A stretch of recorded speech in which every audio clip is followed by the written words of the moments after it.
All right, let's look at the limit involving square roots. All right, so here's an example. All right, so we want to take the limit as x approaches 0 of square root of 3 plus x minus square root of 3 all over x. Right?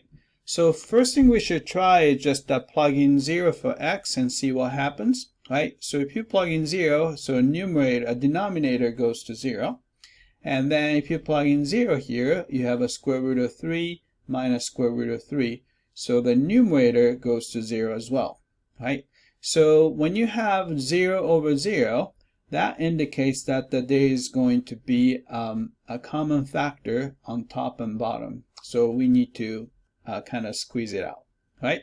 So here's the trick. Right?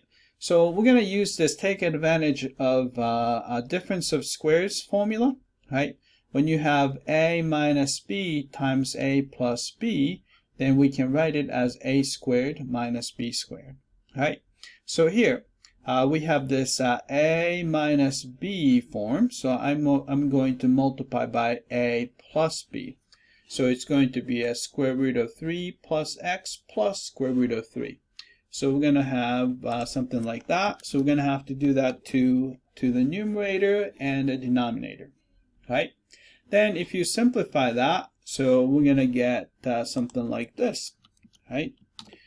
So the denominator is simply multiplying the denominators together, so you get this long denominator.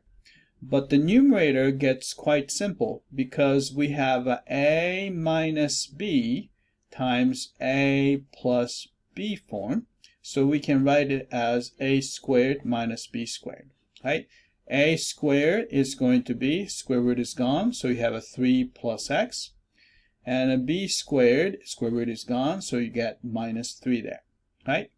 Then we can simplify here. You have a 3 minus 3, so you can cancel those. So I'm going to gray those guys out. So 3 minus 3. So it's going to look something like this. Right? So those guys are gone. Right, then we have a factor x on top and there's a factor x on the bottom, so we can cancel those out. So first I'm going to just gray those guys out, right? And then since x divided by x is 1, so maybe I should write it as this. So this guy is going to 1, right? So you have a 1 on top and the x is canceled out. All right, then we can take the limit. So x is approaching 0, so you can see that this x is going to essentially disappear. So I'm going to gray that one out too. So you have that.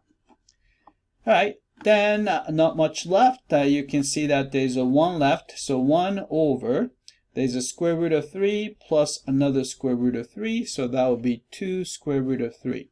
So the limit is going to be 1 over 2 square root of 3. Right? That's it. I hope that this was clear.